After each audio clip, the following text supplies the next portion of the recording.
అందరికీ నమస్కారం అండి. బాచీరావు ఏఐఐఏఎస్ స్టడీ సర్కిల్కి వెల్కమ్ అండి. ఈరోజు కరెంట్ అఫైర్స్లో మనం చూసుకున్నట్లయితే ఇక్కడ భారత శక్తి, యువ భారత శక్తి అంటే world population review, world bank వాళ్ళ యొక్క రిపోర్ట్ ఆధారంగా ఇలాంటి క్వశ్చన్స్, ఆబ్జెక్టివ్ క్వశ్చన్స్లో ప్రిలిమినరీలో బోత్ స్టేట్ అండ్ సెంట్రల్ సర్వీసెస్లో ఫ్రేమ్ చేసే అవకాశం ఉంది. ప్రపంచంలోని ప్రధాన ఆర్థిక వ్యవస్థలతో పోలిస్తే మన దేశం యువజనాభా చాలా ఎక్కువ.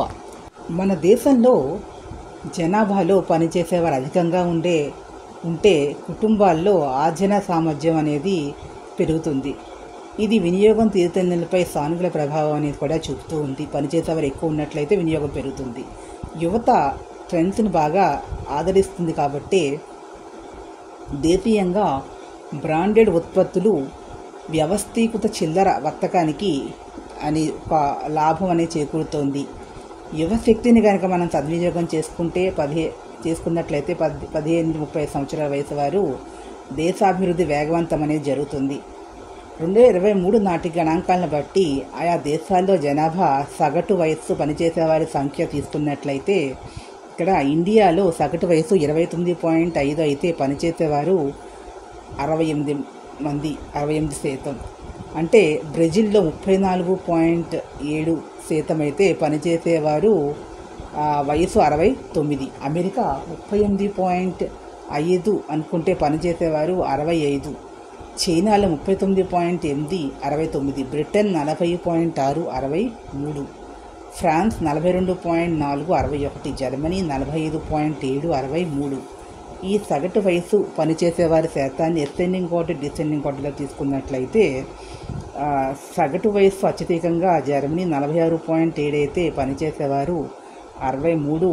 అతి తక్కువగా భారతదేశంలో సగటు వయసు 29.5 అయితే పనిచేసేవారు 68 అనేటటువంటిది ఇక్కడ పనిచేసేవారి సంఖ్య శాతాల్లో తీసుకుంటే 68% ఉంది అనేది ఇక్కడ గుర్తుపెట్టుకోవాలి. అసెండింగ్ ఆర్డర్లో తీసుకున్నట్లయితే మనకి మొదటి జర్మనీ 46.7 63 కింద, ఫ్రాన్స్ 42.4 61 తీసుకుంటే, బ్రిటన్ 40.6 63, చైనా 39.8 69. సగటు వయసు అసెండింగ్ ఆర్డర్. సగటు వయసు డిసెండింగ్ ఆర్డర్లో కింద నుంచి పైకి 29.5 ఇండియా, బ్రెజిల్ 34.7, అమెరికా 38.5, చైనా 39.5. పనిచేసేవారు శాతాన్ని తీసుకు అసెండింగ్ ఆర్డర్ తీసుకుంటే బ్రెజిల్ 69గా, చైనా కూడా 69గా, నెక్స్ట్ ఇండియా 68, ఆ తర్వాత అమెరికా 65గా, బ్రిటన్ 63గా, జర్మనీ కూడా 63గా తీసుకోవాలి. కింద నుంచి పైకి తీసుకుంటే డిసెండింగ్ ఆర్డర్ అతి తక్కువగా ఫ్రాన్స్ 61గా, పనిచేసేవారి యొక్క వయసు శాతం 61గా అయితే మనకి నెక్స్ట్ తీసుకుంటే బ్రిటన్ 63, అమెరికా 65, అంటే జర్మనీ కూడా జర్మనీ 63గా, అమెరికా 65గా, నెక్స్ట్ వచ్చి ఇండియా 68గా ఇక్కడ తీసుకోవాల్సినటువంటి అవసరం అయితే ఉంటుంది. ఇది గుర్తుపెట్టుకోండి. దిస్ టైప్ ఆఫ్ క్వశ్చన్స్ ఖచ్చితంగా ఫ్రేమ్ చేస్తారు. ఎలాగైనా అసెండింగ్ అండ్ డిసెండింగ్ అడగచ్చు, సగటు వయసులో అత్యధికం అత్యల్పం అడగచ్చు. పనిచేసేవారు అంటే ఇక్కడ సగటు వయస్సు అనే సంవత్సరాల్లో పనిచేసేవారి సంఖ్య శాతాల్లో అనేది గుర్తుపెట్టు. వయసు సంవత్సరాల్లో పనిచేసేవారి శాతంలో అంటే ఇక్కడ 68, ఇట్లా ఈ పర్సంటేజ్ గుర్తుపెట్టుకోవాల్సినటువంటి అవసరం ఎంతైనా ఉంది. That is very very important అండి. నెక్స్ట్ వచ్చి మనకి what is the digital arrest. ఇప్పుడు ఈ పదం అనేది చాలా ఫేమస్. ఇది కన్వెన్షన్ టైప్లో అడగడానికి అవకాశం ఉంటుంది. అదేవిధంగా మనకి నెక్స్ట్ ఆబ్జెక్టివ్లో కూడా అడగచ్చు. అసలు ఈ డిజిటల్ అరెస్ట్ అంటే ఏంటి? అసలు ఈ డిజిటల్ అరెస్ట్ అనే పదం అనేది ఎక్కడా లేదండి. జాతీయ cyber crime reporting portal digital అరెస్టులపై 2022లో 39,925 ఫిర్యాదులు వస్తే 2024లో ఇలాంటివి 1.23 లక్షలు పెరిగిపోయాయి. అంటే బాధితులు కోల్పోయిన సొమ్ములో కూడా 2 ఏళ్ల కిందటితో పోలిస్తే 21 రెట్లు అధికమై 1935 కోట్లకు చేరింది. ఈ ఏడాది మొదటి 2 నెలల్లోనే 17,718 డిజిటల్ అరెస్టులు నమోదయ్యే నేరగాళ్ళు అనేవాళ్ళు చెలరేగిపోతున్నారు అనేటటువంటిది. ఈ డిజిటల్ అరెస్ట్ అనేది మన చట్టాల్లో లేనే లేదు. ఇది పూర్తిగా రాంగ్ అని చెప్పి ప్రధాని మోడీ నిరుడే జనభారతాన్ని ఉద్దేశించి చెప్పారు. అయినా కూడా ప్రజలు దీని పట్ల అప్రమత్తత ఉండకుండా నమ్ముతూ ఉన్నారు. కాబట్టి ఈ డిజిటల్ అరెస్ట్ పట్ల ప్రజలకి అవగాహన అనేది కల్పించవలసినటువంటి అవసరం ఎంతైనా ఉంది అనేది ఇక్కడ పాయింట్ గుర్తుపెట్టుకుని ఒకవేళ కన్వెన్షనల్ టైప్లో వస్తే రాయడానికి అవకాశం అనేది ఉంటుంది. ఇది మెయిన్ ఏంటంటే కారణం బాగా వీళ్ళందరూ కూడా టెక్నాలజీ నేర్చుకున్నటువంటి వాళ్ళే ఈ రకంగా, అంటే వీళ్ళందరూ కూడా ఎడ్యుకేటెడ్గా ఉన్నటువంటి క్రిమినల్స్ అయి ఉన్నారు అనేది ఇక్కడ అర్థమవుతుంది. మెయిన్ మనీ గురించి అనేది తెలుస్తూ ఉంది. ఈ విషయాన్ని కూడా ఇక్కడ గుర్తుపెట్టుకొని white collar and black collar అని హ్యాకరింగ్స్ అంటారు. అట్లా ఇక్కడ 2 రకాలైనటువంటి క్రిమినల్స్ ఉన్నారు అనేది ఒక పాయింట్లో మనకి వైట్ క్రిమినల్, బ్లాక్ క్రిమినల్స్ అనేది ఇక్కడ గుర్తుపెట్టుకుని అక్కడ కూడా మళ్ళీ మాస్ అండ్ పట్టణ ప్రాంతాల్లో, గ్రామీణ ప్రాంతాల్లో ఉన్నటువంటి క్రిమినల్స్, మళ్ళీ దీంట్లో ఎడ్యుకేటెడ్, అన్ఎడ్యుకేటెడ్, టెక్నికల్గా ఎడ్యుకేటెడ్ క్రిమినల్స్, టెక్నాలజీ తెలియని క్రిమినల్, ఇలా రకరకాలుగా ఉన్న విభజన చేసుకుంటూ రాస్తూ వాట్ ఈజ్ వాట్ అనేది మెన్షన్ చేస్తూ దీని మీద అవగాహన ప్రజలకి కనిపించి గ్రామీణ పట్టణ ప్రాంతాల్లో ఉన్నటువంటి వారికి, చదువురాని వారికి కూడా దీని పట్ల అవగాహన కల్పించవలసిన అవసరం ఎంతైనా ఉంది. వీరు ఎక్కువగా కూడా ఓల్డ్ పీపుల్ని ఇబ్బంది పెడుతూ ఉన్నారు. అందులో మహిళల్ని, రిటైర్ అయిన పీపుల్ చాలామంది, ఎడ్యుకేటెడ్ పీపుల్ కూడా కొంతమంది ఇబ్బంది పడుతున్నారు. కాబట్టి దీని మీద అవగాహన కల్పించవలసిన అవసరం ఎంతైనా ఉందనేది గుర్తుపెట్టుకోండి. 10 మార్క్స్ క్వశ్చన్, ఆబ్జెక్టివ్ క్వశ్చన్స్ అడిగితే మాత్రం ఈ డేటా గుర్తుపెట్టుకుని మెన్షన్ చేయడానికి డేటా అడగడానికి అవకాశం అనేది ఉంటుంది. ఇంపార్టెంట్ పాయింట్ వచ్చి సహకార ఉద్యమానికి సంబంధించి ఇక్కడ సహకార రంగానికి పూర్తి స్థాయిలో అంకితమయ్యేలా నెలకొల్పిన TSU under graduate, post graduate, diploma, certificate, PhD స్థాయిలో ప్రత్యేక పాఠ్యాంశాలతో కోర్సులు అనేవి అందిస్తూ ఉంది. విద్యార్థులకు సహకార రంగంలో ప్రాథమిక అవగాహన కల్పించడంతో పాటుగా నైపుణ్యాభివృద్ధి కల్పిస్తుంది. అంటే గ్రామీణ అభివృద్ధి కోసం స్థానిక వనరులను వినియోగించి స్థిరమైన వ్యాపార నమూనాల అభివృద్ధిపై బోధన అనేది చేస్తుంది. అంటే సహకార ఆర్థిక వ్యవస్థ అవసరమైన విధానాలు, బడ్జెట్ రూపకల్పన, సహకార విధానాలతో పర్యావరణ పరిరక్షణ, డిజిటల్ పాలసీలతో పారదర్శకత, దేశీయ అంతర్జాతీయ చట్టాలపై అవగాహన కల్పించడమే ఈ TSUలో ప్రధాన బోధనా అంశాలు అనేది ఇక్కడ గుర్తుపెట్టుకోండి. అదేవిధంగా సహకార రంగాన్ని ఆధునిక సామాజిక ఆర్థిక అవసరాలకు అనుగుణంగా తీర్చిదిద్దవలసినటువంటి అవసరం ఎంతైనా ఉంది అనే దాని మీద క్వశ్చన్ ఫ్రేమ్ చేసినట్లు అది ఆబ్జెక్టివ్ కూడా అడగచ్చు. కన్వెన్షన్ ఎస్ఏటప్పుడు అడిగినట్లయితే ఈ సహకార రంగం అనేది ఏ విధంగా గ్రామీణ ఆర్థిక వ్యవస్థను మార్చగలుగుతుంది, పర్యావరణహిత ఆర్థిక అభివృద్ధికి పర్యావరణహిత ఆర్థిక వ్యవస్థగా సహజ వనరులను వినియోగించుకొని పర్యావరణానికి మేలు చేసి స్థానిక యువకులకు ఉపాధి కల్పించే విధంగా సహకార వ్యవస్థ ఏ విధంగా మార్పు చెందుతుంది, ఏ విధంగా మారుస్తుంది, దాని యొక్క ప్రభావం అనేది దేశ ఆర్థిక వ్యవస్థ పైన, రాష్ట్ర ఆర్థిక వ్యవస్థపై ఏ విధంగా ఉంటుందని క్వశ్చన్ ఫ్రేమ్ చేస్తే సహకార రంగాన్ని ఆధునిక సామాజిక ఆర్థిక అవసరాలకు అనుగుణంగా తీర్చిదిద్దవలసినటువంటి అవసరం ఎంతైనా ఉంది. గుజరాత్లోని ఆనంద్ జిల్లాలోని త్రిభువన్ సహకారి విశ్వవిద్యాలయం TSU ఏర్పాటయ్యింది. ఇది గుర్తుపెట్టుకోండి. భారత సహకార పాల ఉద్యమ పితామహుడు త్రిభువన్ దాస్ పాటిల్ స్మారకార్థం వర్సిటీకి ఆయన పేరు అనేది పెట్టారు. సహకార రంగానికి సమగ్ర విద్యా కేంద్రంగా TSU నిలవనుంది. సమగ్ర విద్యా కేంద్రంగా ఇది పాల ఉత్పత్తిలో ఈ సహకారం మొదటి పాల నుంచి ప్రారంభమైంది అనేటటువంటి తెలిసిన విషయమే. ఇది గుర్తుపెట్టుకుని నోట్ చేయండి.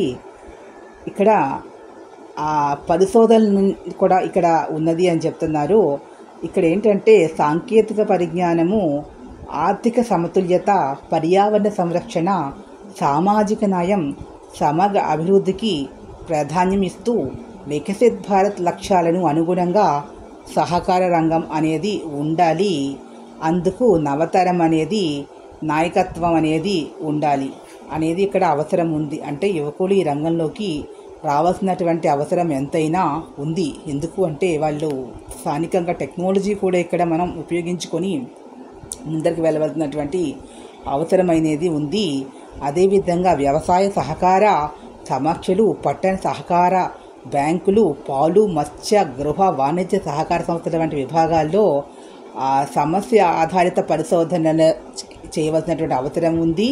గ్రామీణ ప్రాంతాల యొక్క వాస్తవ పరిస్థితులను అర్థం చేసుకుంటూ సహకార రంగంలో ఉన్నటువంటి సవాళ్ళను ఏ విధంగా ఎదుర్కోవాలి, ఆర్థిక అస్థిరత్వం నుంచి ఆర్థిక స్థిరత్వానికి మెరుగుపరిచే విధంగా ప్రణాళికలు అనేవి తయారు చేసి గ్రామీణ అభివృద్ధి జరగవలసినటువంటి అవసరం ఉంది. అంటే స్థానికంగా ఉన్నటువంటి అక్కడ ఉన్నటువంటి సమగ్రంగా వినియోగించుకొని, సహజ వనరులను సమగ్రంగా వినియోగించుకొని అక్కడ అభివృద్ధి అనేటటువంటిది ఆ గ్రామంలో ఉన్నవన్నీ తరలిపోకుండా ఆ గ్రామ అభివృద్ధికి పాటుపడే విధంగా సహకార రంగం కృషి చేయవలసినటువంటి అవసరం ఎంతైనా ఉంది.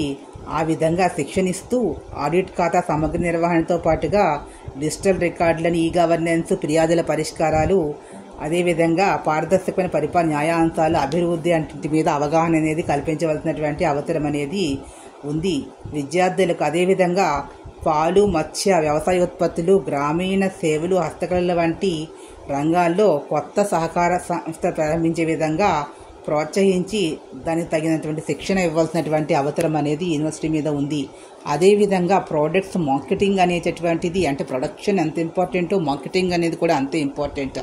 ప్రొడక్షన్ చేసినది మార్కెటింగ్ చేసుకోలేకపోయినట్లయితే అది అభివృద్ధి కాజాలదు, వారు ఇబ్బంది పడవలసినటువంటి పరిస్థితి వస్తుంది. కాబట్టి అదేవిధంగా ఎగుమతి వ్యాపారం చేసేటటువంటి ఎక్స్పోర్ట్ చేసే ఆ నైపుణ్యాలను కూడా చేయవలసినటువంటి అవసరం ఉంది. అక్కడ సహకార రంగంలో స్త్రీలను కూడా అవకాశం ఇచ్చి వారి వైపు నుంచి కూడా వారిలో ఉన్న సమస్యలని పరిష్కారంగా వారికి కూడా ఉపాధి కల్పించే డ్వాక్రా మహిళలను కూడా ఉపయోగించుకోవాల్సిన అవసరం. సహకార రంగంలో మహిళలను కూడా ఉపయోగించుకున్నట్లయితే వారి ద్వారా కూడా మనకి వారి యొక్క శ్రమ అనేది కూడా ఈ ఉత్పత్తికి యొక్క మార్కెటింగ్కి ఉపయోగపడి తద్వారా ఆర్థిక పరిస్థితి మెరుగుపడి మహిళా సాధికారత సాధించినట్లు తద్వారా గ్రామం అనేది అభివృద్ధి చెందుతుంది. కాబట్టి అది కూడా అదేవిధంగా అంతర్జాతీయ స్థాయిలో కూడా ఆహార ఉత్పత్తుల్ని మనం ఎగుమతులు చేసే స్థాయికి ఎదగాలి అంటే సహకార రంగాన్ని ఈ విశ్వవిద్యాలయం అనేటటువంటిది ఆ విధమైన స్కిల్స్ అనేవి వాళ్ళకి డెవలప్ చేయవలసిన అవసరం ఉంది. త్రిభువన్ విశ్వవిద్యాలయం అనేటటువంటి digital India, Atmanirbhar Bharat, skill India, make in India ప్రధాన జాతీయ కార్యక్రమాలు నేరుగా అనుసంధానమయ్యి సహకార రంగానికి ప్రభుత్వ విధానాల మధ్య అంటే TSU అనేది ఒక వారధిలాగా ఉండవలసినటువంటి అవసరం అయితే ఎంతైనా ఉంది. అంటే అంతర్జాతీయ సహకార సమాఖ్య, అంతర్జాతీయ కార్మిక సంస్థ, అంతర్జాతీయ ఆహార వ్యవస్థ వంటి వాటితో TNU భాగస్వామ్య కార్యక్రమాలను నిర్వహించినట్లయితే సహకార పాలన సమిష్టి ఆర్థిక అభివృద్ధి జరిగి సామాజిక స్థిరత్వము జరుగుతుంది. నైపుణ్య శిక్షణ అనేది అవసరమవుతుంది. పరిశోధనలు ఇంకా వృద్ధి చేయవలసినటువంటి అవసరం అయితే ఎంతైనా ఉంది. సహకార రంగాన్ని ఒక ఉద్యమ కేంద్రంగా బలోపేతం చేయవలసినటువంటి అవసరం అనేది ఉంది. కేవలం ఒక విశ్వవిద్యాలయం సహకార ఉద్యమానికి ప్రణాధారంగా ఇది నిలవలసినటువంటి అవసరం ఎంతైనా ఉందిగా మనం తెలుసుకోవాల్సినది. గ్రామీణ ఈ సహకార వ్యవస్థ అయినా పంచాయతీరాజ్ వ్యవస్థ అయినా కూడా గ్రామాల్లోనే ఉంటుంది. కాబట్టి గ్రామీణ ప్రజలు, గ్రామీణ ఆర్థిక సామాజిక వ్యవస్థలు, అదేవిధంగా వారి యొక్క అక్కడ రాజకీయ వ్యవస్థ అనేది కూడా ఉంటుంది. కాబట్టి ఒక రకంగా విద్యా వ్యవస్థ అనేది అక్కడ అభివృద్ధి చెందాలి.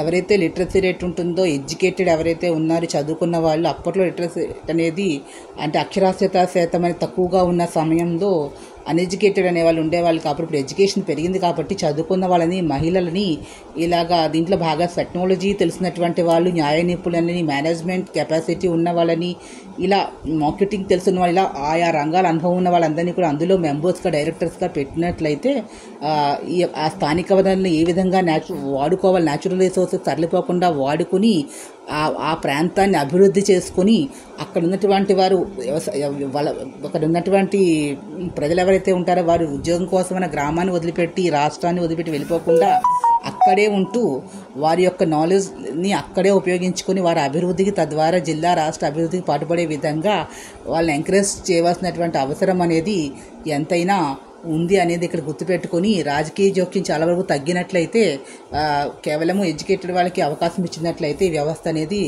ఖచ్చితంగా దేశము తలసరి ఆదాయం పెరగడానికి, దేశ ఆర్థిక అభివృద్ధి, ఆర్థిక వృద్ధికి కూడా, ఎగుమతులకి, అదే విదేశీ మారక ద్రవ్య ఆర్జించడానికి కూడా అన్ని విధాల సహకార వ్యవస్థ అనేది పాటుపడుతుంది అనేది మనం చెప్పవచ్చు. ఈ వీడియో మీకు నచ్చినట్లయితే ప్లీజ్ సబ్స్క్రైబ్ మై ఛానల్. మరిన్ని కొత్త ముందుకు వస్తాను. Thank you to all.